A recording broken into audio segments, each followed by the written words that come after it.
Hello, and welcome to Longwood GradCast Beyond the Degree.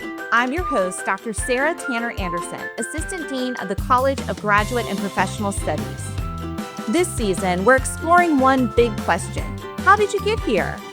Join us as we uncover the inspiring, winding, and sometimes unexpected paths of Longwood University's graduate alumni, students, and faculty. Whether you're dreaming of your next step, reflecting on your journey, or just curious about the stories behind remarkable success, this podcast is your inside look at the transformative power of education, determination, and the Longwood spirit. Let's dive in. Hello, everyone, and welcome back to Season 2 of our podcast, Longwood GradCast Beyond the Degree, where we ask one big question: how did you get here? And here with us today is Janine Cervantes, a school librarian in Honduras. Janine, we're so excited to have you with us today. Thank you. Thank you very much for inviting me. Well, before we get into your time at Longwood, we really want to learn a little bit about your roots. So what was life like growing up in Honduras? And did you ever expect that you would come to the U.S. for some of your educational journey? Well, my father was a doctor and he loved history and he loved buying books. So everything comes from him and from my mother. So they were always buying us things that we like. And my mother was a musical person and she was always singing. She was always playing the piano, playing the guitar. She was very artistical and she was always concerned that we had to learn a new language. So since 1960s, 1970s, we were learning French, English, German in those days, and everything comes from them. Well, I love that. And you originally studied special education in Honduras. So what initially drew you to that field, and when did libraries start calling you? Yeah, I have a vocation for teaching. And here in Honduras, we do not have many options. But what I really wanted to do is to teach. And I'm very good with students that struggle. And I'm very good in structuring things, structuring their minds and helping them to get the best and to help them have like the questions and answers ready. So I like that. And special education helped me a lot because I could see different kinds of minds and how to help them. So you were offered a library position at some point, but you needed those formal credentials. So how did Longwood come into the picture? And what was that decision process like for you? Well, I went to work for a SACS accredited school. And when the board came, they noticed that I hadn't finished my degree. And they told me in order to continue with the position, you need to finish your degree. And the only way was to go back to Longwood, where I had been for a summer or 2 summers, but I needed to stay for a year and a half in order to finish. Otherwise, I wouldn't be accepted as a librarian. So what drew you to Longwood, to Farmville? Was it the Summer Literacy Institute, maybe? No, it wasn't. The first course that I received in Longwood was in 1999, and it was an introduction to librarianship. And it was like a view of everything. I really loved it. I enjoyed it very much, but because it was like an overview of what we do as librarians in every single department. And that was the first course. And then I started taking 2 more courses, but there was no way that I was going to finish it during the summers if I didn't go for full time. So was there a moment during your time here at Longwood when you were here full time, or perhaps when you were taking summer courses, that really stands out to you as particularly meaningful? Well, there were some courses that were very useful. And I remember the cataloging course. Every time the instructor gave me my assignments back, it was like if they had measles with all the mistakes. But I loved it because I learned so much and it was so detailed. And I love details. So I really liked that course. And they also took me to all the different libraries in Virginia, around Virginia, in the different counties. And I really enjoyed each library. They were different. Some of them had everything. Some of them were like spooky. And but I really enjoyed that touring of all the libraries around Virginia and also the VIMA conferences that they invited us. They were so helpful and always giving us ideas how to do things, what not to do, what should be done and what shouldn't be done. Well, and I think here at Longwood, all of our graduate programs have that element of hands-on learning, right? And be able to Yes. experience what you're learning in real time. So being able to visit different libraries and also participate in professional conferences, I think that certainly helps our students learn and then be able to take it and apply it out in their practice. So you were in Honduras and transitioned to the US to Longwood after beginning that journey in Honduras. Can you tell us a little bit about that transition? Well, it was a little bit hard because in order to go to Longwood, I had to prepare all the paperwork, and it took me like 8 months to gather everything they request from the U.S. Embassy. So it was very tiring, very detailed, and it was exhausted. Now I know why some people stop studying, and it's the paperwork. But I had to do it. I had a very clear goal, and good things never come easy. So I had to do it. So I remember when I got to the embassy with all the papers, I didn't even talk because I was so tired.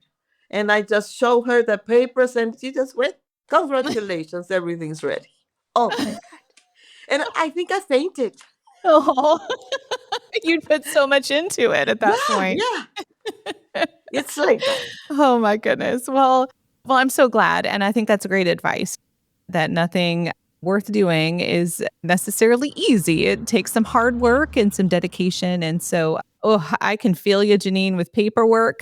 I Oh, feel like no matter what your program of study, no matter what career you pick, there's just always so much paperwork. But I'm so yes, glad you yes. persevered, that you were able to come.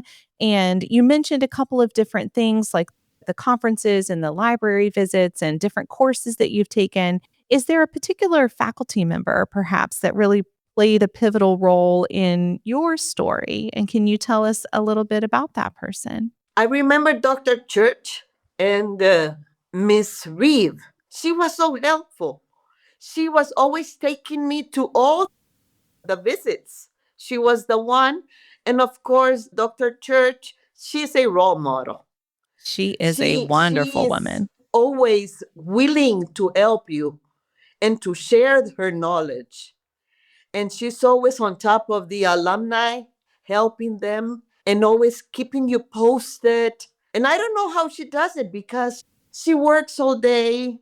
Her integrity is beyond. And she's always correcting you in a way you don't feel bad. So those two, especially, and Dr. Vic, but I think she's retired. And Dr. Vic, oh, she was so kind with me. She was always helping me and helping my children in every way. I love hearing stories like that. And I can say for Dr. Church in particular, she is still doing that work with our candidates today. And she has this incredible ability, I'm sure that you've seen it, where she just remembers people's names. And so she'll go to a conference and she can name every single person she's interacted with. She has such a skill for that and for building real quality relationships with her candidates. And it's wonderful to hear that continues on well beyond the classroom. So you visited us again, though, after you finished your degree, and you came back for the Summer Literacy Institute. So, what was it like to be back, and how did you experience that connection since your journey had taken you beyond graduation?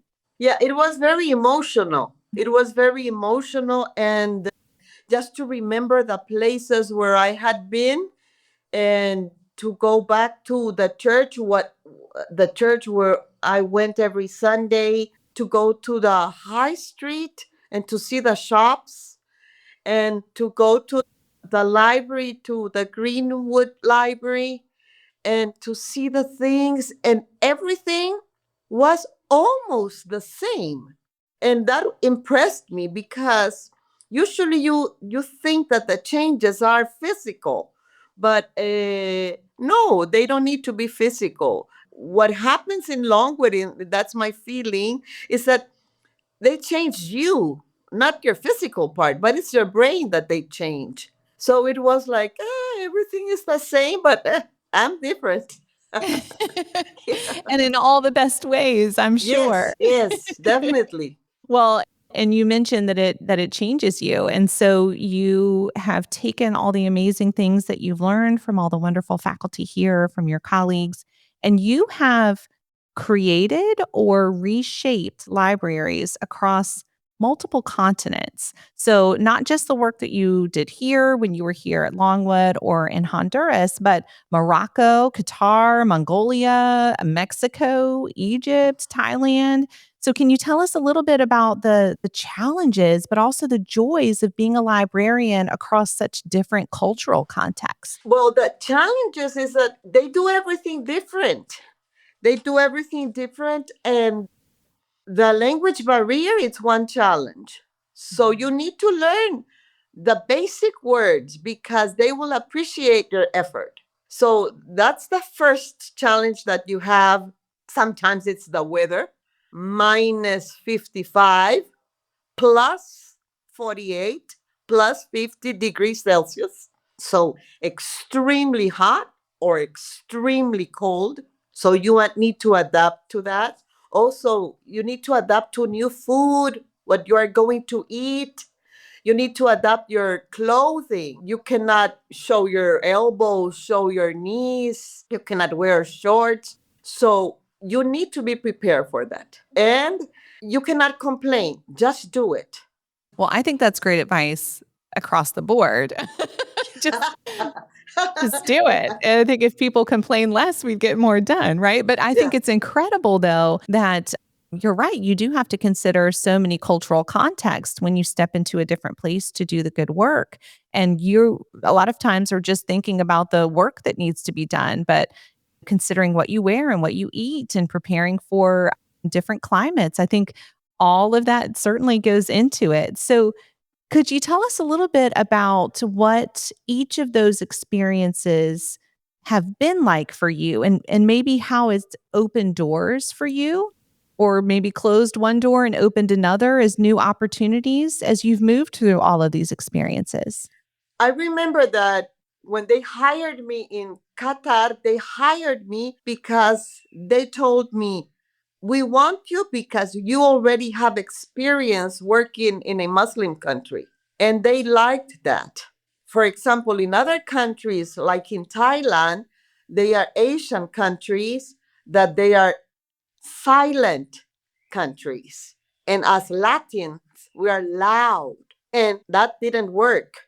That didn't work. And you cannot overshadow them. And sadly, for one reason or another, I am very confident of what I do, and they feel that I'm very confident. And you cannot overshadow them. It's they are first, they are second, and they are third.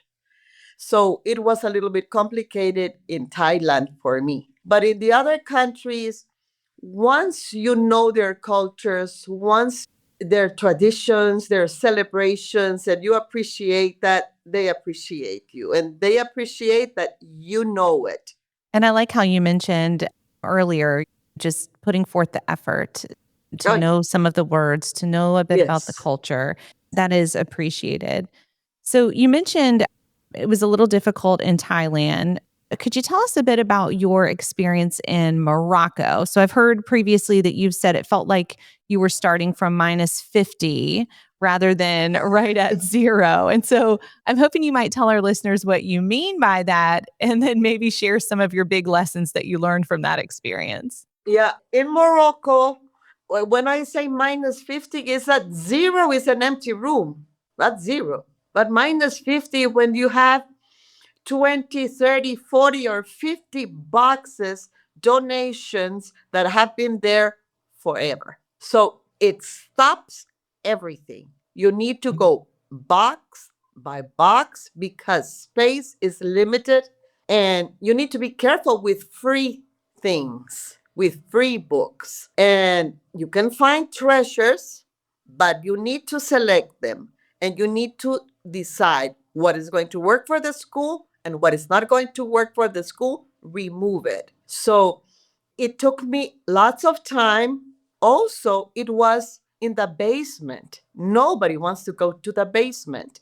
It was humid and it was cold and it was dark. So all the conditions that a library has to have, they didn't have it. But for I transformed it completely. And I started involving students and I started helping them in their research papers. And they saw that there was something in the library that worked for them. And they started liking it. And I started inviting the parents and they liked that. At the end, my boss, the director, she told me, Janine, you have a magic wand, because it was like completely the darkest place started shining. It's because of you. You were the Yes, light. You were the yes, sunshine. You took away the humidity. You added the warmth. You yes, brought the love of learning. It was all you, Janine. yes. I love that. I love that so much. So tell me a little bit about your longest stint was in Qatar, right? For 6 years you served there. So what made that particular project unique? Well, in Qatar, it was very comfortable. It was very comfortable for me, and personally, it opened a new window in my life because I started writing children's books. Because Mm-hmm. I had more time and I could afford to publish them. And I wouldn't have been able to do it if I wouldn't have been in Qatar. So I really appreciate that. And I feel grateful with that country because they gave me that opportunity to become an author. And also, what I learned in Qatar that it's very interesting and sad at the same time. It's not the amount of books in a collection, it's not the size of the collection that matters. Because if their interests are completely different, you can have 1 million books, but if their interests are not in those books, no one is going to open them. So it's very tricky. It was very tricky. I needed to know, what do they like? And what do they like? They like cars. They like purses. So we started reading biographies of those who invented those cars, who invented the purses. Like, I remember reading different, like Coco is the story of Coco Chanel, and they loved it. So we started with art because they are very into designing. And I remember we had an exposition of different purses because they love that. So and how to design purses for Coco, for Dior, and you need to know what they like, and you need to respect their traditions, their anthems, their food. You need to respect that, and they appreciate that. Well, that's amazing. And so, of all the countries, though, that you have lived and worked in, you have called Egypt the most interesting. So, we've heard about Thailand, we've heard about Morocco. You shared with us your long service in Qatar. So, tell us what made Egypt stand out professionally and personally for you? In Egypt, they have a saying, Misr o Meldonia, and it means Egypt, the mother of everything. So the moment you wake up, you brush your teeth because of an Egyptian. They invented the toothpaste, they invented the toothbrush, they invented the makeup, they invented the ramps, the paved streets. It's everything. So every corner you go, every street you go, you see those designs, the architectural designs. It was like nonstop. They invented the first toy, the first mall. It's endless, endless. So wherever I wanted to go, for example, if I took daily tours, and when I finished, the tourist guy told me, "Oh, okay, and we are here, and we hope you liked it." And maybe there was a mask, and I asked, "What's in there?" "Ah, no, that doesn't belong to the tour. That's where the Shah of Iran is buried." And I was like, "What?" And everything, it was nonstop. And I remember he told me, "You like it, right? You like it here, right?" "Yes." And the cemetery, people live there. It's not a cemetery. And I remember that the parade of the mummies, they invented the paper with the papyrus, the writing. So it's it was amazing in Egypt. I Sounds hope I can amazing. go back. Yes, it sounds amazing. And at every turn that there's something that was invented or began and is still in And use today, that's incredible. yes, yeah, and they know that. They know that they were the first ones. Well, I'm wondering, so you shared a lot of experiences, a lot of incredible experiences that you have engaged in many different countries with many different cultures. So, what have you learned from working in all of these different libraries with all of these different cultures that you continue to kind of take away and use in the experiences that you encounter today? Well, what I have learned is respect is everything. Respect is everything. And we need to adapt. And the only way that you are going to adapt is first is respecting. And then is learning about their traditions. You need to do that. And for some reason or another, I am very adaptable to the places where I go. I can pack my house in 3 hours and no problem. So I am very focused too, and I am very balanced. I know exactly what I want from that country, and I know exactly what I am going to do in that country. So I'm very focused. And no matter all the bad things that can happen, I look forward because there are going to be moments that are very difficult. But just use your blinders. Otherwise, you die. Yeah, it's like that. You need to use the blinders and be focused. I think that's what I have learned in life. No matter where you go, you will find bad things.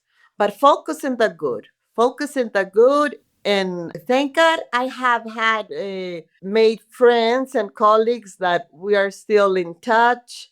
And it's very nice to have them, and they keep me posted, and it's very nice. Well, and I really appreciate you sharing that adaptability. You've mentioned a couple of times how important it is to be respectful and to acknowledge the difference in culture with a level of respect. And I think that adaptability piece is key in listening to your journey, being able to step into a new place and really thrive and help the libraries in which you serve in the ways in which you can. And that positivity, I really appreciate that. If you have blinders or if you just focus on the good, being able to take what you're learning from each experience, to grow upon that and to keep sharing that positive drive, I think that's amazing. And you've been able to impact so many communities by doing that, impacting so many people by doing that. And it's also really wonderful to hear how many people you have just connected with along the way who continue to fill your cup. You're able to stay in touch with those people, know what's happening once you leave one library and move to the next. But now here we are full circle. So you are opening a library back in Honduras. So how does it feel to be planting those roots again back home after being out and about on such a global adventure? Well, it has been like a dream to open a children's library in Honduras. Just going back to my apartment, opening boxes. I don't know how many souvenir boxes I have. I think more than 30. I don't know. And taking out the things and remembering. It's nice.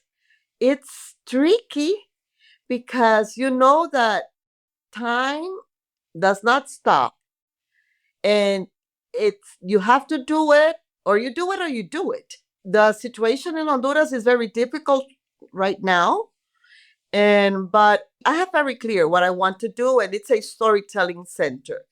And because in Honduras most of the children population, they're very poor. There are children that will never ever in their life go to a bookstore in their life. Students that have never touched a book just to enjoy for the pleasure of reading. So I want them to start dreaming that there is a enormous world out there, and you need to teach them that they can do it, but you need to help them. You need to help them, and that's what I want to do, like a storytelling center to read stories of different continents. That's what I want to do. I think that sounds like an amazing opportunity, both for you and for the community you serve. So it sounds very much like this project is a little different than others, maybe a little more Yes. personal than others. Being able to pour yourself and your energy into I love a storytelling center. I think that sounds incredible. And it definitely capitalizes on that fact that you have so many experiences that you've gleaned from all the places you've been, being able to share that with your community back home in Honduras. I'm so excited to hear a few years from now how it's come together and what an amazing impact that you've continued to make. So, I guess now in thinking about your legacy, because that's what you're doing, you've come back home, back to your roots, and you are establishing this center, this new library. What do you think it means to have shaped so many different places across the world and be able to kind of put your fingerprint, your thumbprint here at home? I think that I have been very blessed in having the opportunity to be in every country, that they have given me so much, and they have shaped my mind, and they have given me all the ideas. And if I keep them to myself, I will rot. So it's time for me to give out and give them the opportunity. Ah, I love that so much, Janine. And I think I just got goosebumps you saying that and being able to instill that love of learning in others. You've done that in such a powerful way across many different countries. Being able to do that back home in your own community, I think is just going to be life changing. And so, for any Longwood students who might be out there listening, especially our school librarianship students, what advice might you give to them about finding opportunities or embracing that uncertainty and just staying true to a passion for education like you have? Well, first of all, prepare yourself. So you won't be surprised. If you prepare yourself, you won't be surprised. And read about the culture, visit museums or restaurants from different cultures, because we usually tend to go to that same place, eat that same thing. No, we need to try new things, and also learn a different language, and because they will appreciate it. And visit different countries. Sometimes, if like here in Honduras, we tend to go to the Bay Island. No, try a new place. Try a new place. The change will help you. And be helpful with foreign students or foreign families. Invite them to your house to eat, because even though it will change our tip, we need to do it, because if we don't practice it, it will not come natural. And it shows when you are rigid. So you need to practice. Start getting along with people from other countries, and because they have another mind. Also, do not complain. You need to listen, and you need to be silent. Just by being silent, you learn so much, and you show them so much. And you need to leave your comfort zone. Forget about the AC. Forget about the carpet. Forget about those things. You will not have them, but you will have other things. And do not be afraid. We are all different, but at the same time, we all go through the same things. The same things.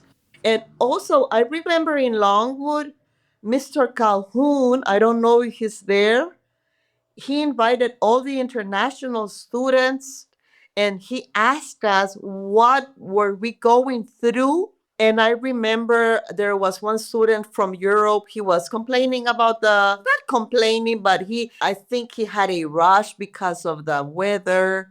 And then he asked me, and I told him that I missed my family because in our countries, we get together every weekend and we don't have to notify anyone. We just go to their houses. In the United States, it's different. But I remember they asked a Chinese girl, "What do you miss from your country?" And she said, "I don't miss anything. I came here to study and I need to go and work after." Period. So you could tell how different we were. And Mr. Cahoon, he was so nice. He told me, "No, Janine, you have to come and spend with your family Thanksgiving in our house." And I will always remember that.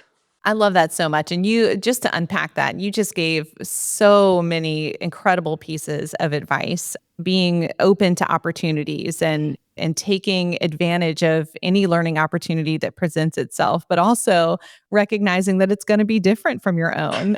We get very comfortable in our own work, in our own Oh, yes. homes, in our own cultures.